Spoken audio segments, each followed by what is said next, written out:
Vous le savez tous, l'humanité célébrait le 8 mars la fête internationale de défense des droits de la femme.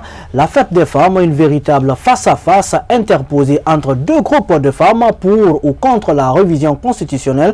On en parle ce soir dans cette émission. Vous avez suivi déjà cette fête. Nous profitons encore pour souhaiter bonne fête à toutes ces femmes du monde. Ce plateau, ce jour-là, a été pris en otage par ces dames de Star 21 TV. Aujourd'hui, vous êtes avec nous, vous avez assisté un peu, vous avez suivi avec intérêt cette activité au niveau du Palais du Peuple où deux groupes, disons, de femmes étaient interposés via des pancartes, d'autres pour une révision constitutionnelle, d'autres qui remerciaient les efforts fournis par le président de la République. Mais, par contre, en bas de ce remerciement était écrit « Pas question d'un troisième mandat ». Pour vous aujourd'hui, quelle analyse ? C'est la démocratie. Ma liberté s'arrête où commence celle des autres. Nous sommes en démocratie, il y a la liberté d'opinion et d'expression, c'est un droit constitutionnel. Notre constitution autorise justement les citoyens à manifester librement leur opinion. Nul ne peut être poursuivi dans notre pays pour ses opinions. D'accord? Donc il est très important de comprendre que chacun est libre d'exprimer son consentement ou son opposition à une quelconque révision constitutionnelle. C'est une liberté fondamentale pour les citoyens. Je pense que cette fête des femmes, justement, simplement ce que je regrette, c'est qu'on en est toujours, justement... L'occasion s'y prêtait, l'événement s'y prêtait pour justement, je finis rapidement, il faut qu'on sorte du folklore. On a que les femmes constituent plus de la moitié de la population guinéenne. Les statistiques nous disaient 52% de la population guinéenne est constituée de femmes. Ça veut dire qu'il y a plus de femmes que d'hommes. Dans un contexte comme tel, où les femmes ne sont pas instruites, elles ne sont pas éduquées, elles ne vont pas à l'école, elles n'ont pas un métier.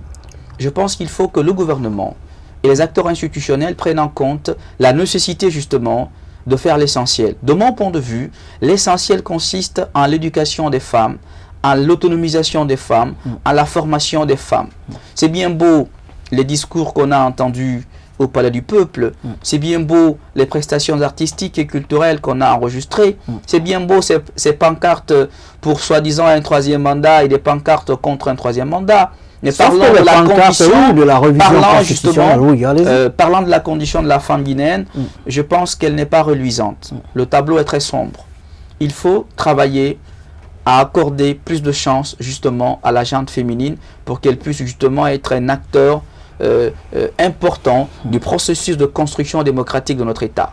Il faut qu'on ait une situation où la femme justement est instruite, où elle va à l'école, elle a un métier pour qu'elle sorte de la corvée de la pauvreté et de la misère. C'est inacceptable, M. Traoré. Quand vous partez dans les marchés, vous voyez ces femmes qui vendent sous le soleil, sous la pluie, ces femmes qui sont assises à même le sol, en train de respirer des odeurs nauséabondes.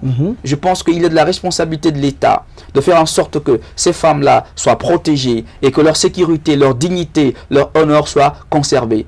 Je pense que aujourd'hui, quand vous prenez la condition de la femme, le constat est très amer. Le constat est amer. Vous vous intéressez à beaucoup de choses, à beaucoup d'actualités dans le pays. Mais quand vous regardez par exemple le secteur, disons, de la scolarisation de la jeune fille, quelle analyse? Je crois qu'elle est en croissance, c'est vrai. Il y a le taux brut de scolarisation a augmenté, mais ce n'est pas suffisant. Aujourd'hui, il faut peut-être aider à l'autonomisation des femmes.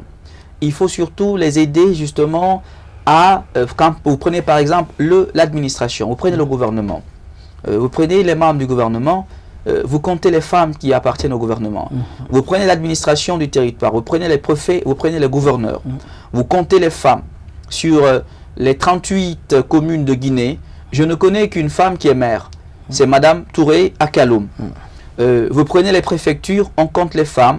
Vous prenez les postes de gouverneur, on compte les femmes. Donc aujourd'hui, il y a un challenge qui consiste justement en l'équilibre en termes de pouvoir de décision entre femmes et hommes dans l'administration d'État, dans l'administration publique. Par contre, quand vous prenez le secteur informel, les femmes sont champions dans le secteur sont championnes plutôt dans le secteur informel, le commerce, le business elles maîtrisent ce secteur-là et elles sont sur le segment de marché. Oui, mais est-ce que vous ne pensez pas qu'à ce niveau, qu'il y a plus de liberté que dans les... Est-ce qu'il n'y a pas un problème de formation qui se pose aujourd'hui à ces femmes pour briguer, justement, ou bien en tout cas pour occuper plusieurs postes de responsabilité? Il y a des femmes qui sont bien formées, M. Traoré, et qui sont compétentes. C'est le système qu'il faut casser dans notre pays.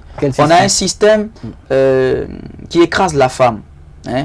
On est l'un des rares pays où les droits de la femme ne sont pas respectés, où les droits de la femme sont violés en permanence. C'est pourquoi nous, les juristes, nous disons qu'il faut arrêter de violer les droits des femmes. Il faut faire la promotion des droits de la femme et il faut travailler justement à ce que les droits de l'homme, de la femme soient en principe respectés et vulgarisés. Le constat aujourd'hui est que ces droits de la femme ne sont pas respectés et que les femmes sont toujours sous le coup de la pauvreté et malheureusement les liens conjugaux, le mariage, les obligations du mariage. C'est quand même triste qu'on puisse aller épouser une femme et après que ce soit la femme qui s'occupe de la famille. Le principe est très clair.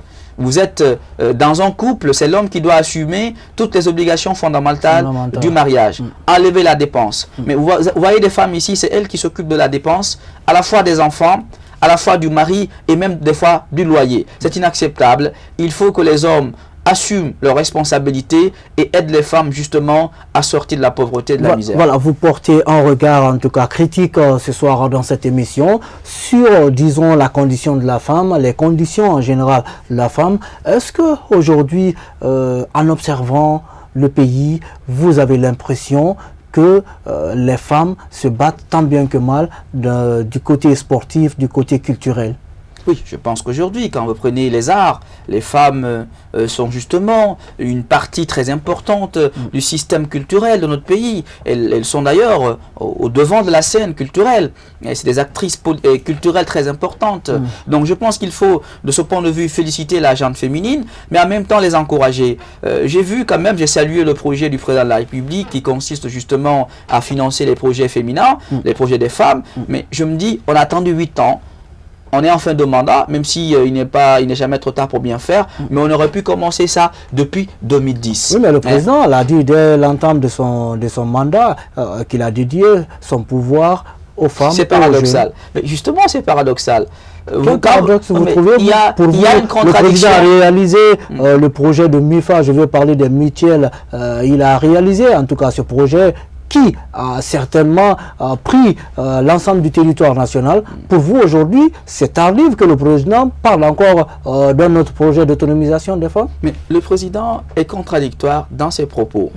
On a suivi le mois de mars de l'année dernière, quand le président de la République annonçait justement à l'occasion de la fête des femmes qu'il allait mettre un gouvernement à l'écoute du peuple. Et que ce gouvernement sera le gouvernement des femmes et des jeunes. Mais la montagne a accouché d'une souris quand on a vu la composition du gouvernement. Quand on a vu la liste des membres du gouvernement, on avait peu de femmes et peu de jeunes. Donc je pense que le président de la République lui-même doit être cohérent avec ses propos. Est-ce qu'il y a un jeune dans ce gouvernement? Qu'est-ce qu'il y a? Est-ce qu'il y a un jeune dans ce gouvernement? Oui, je crois qu'il y a quelques jeunes, notamment Guillaume Curtis, notamment Magasouba. C'est la charte africaine de la jeunesse. Justement, ils ont tous 40 ans minimum. Je pense quand même qu'aujourd'hui, en parlant du contexte guinéen, on pourrait taxer Guillaume Curtis d'être jeune, Magasouba, Abdoulaye Magasouba des mines, Bouba Somparé justement de l'information, puis Moustapha Naïté de la jeunesse, Mokhtar Diallo. Hein, je pense que Moustapha Naïté, il a plus de 40 ans. Mais quand même, dans le contexte guinéen, ce sont des jeunes.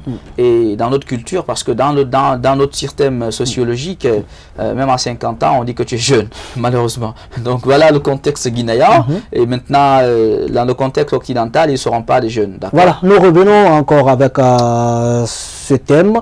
Aujourd'hui, des femmes qui se prêtent à un jeu lors de la célébration de la fête de défense des droits de la femme au Palais du Peuple, qui présentent des pancartes pour une révision constitutionnelle. Est-ce que vous pensez aujourd'hui qu'il y a urgence? Non, je pense que ces femmes-là nous ont déçus. Il n'appartient pas à ces femmes de faire la promotion d'une révision constitutionnelle. Le principal concerné par la révision constitutionnelle, c'est le chef de l'État. c'est le chef de l'État qui doit dire « Je souhaite être candidat aux prochaines élections.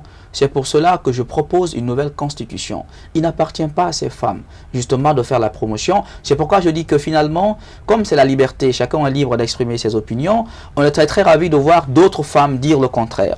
On a vu d'autres pancartes dire « Nous ne voulons pas d'un troisième mandat. Merci, Monsieur le Président, pour tout ce que vous avez fait pour la République, mais passer à une élection démocratique, créer l'alternance démocratique et rentrer dans l'histoire. » C'est ce qu'on attend du Président de la République actuel.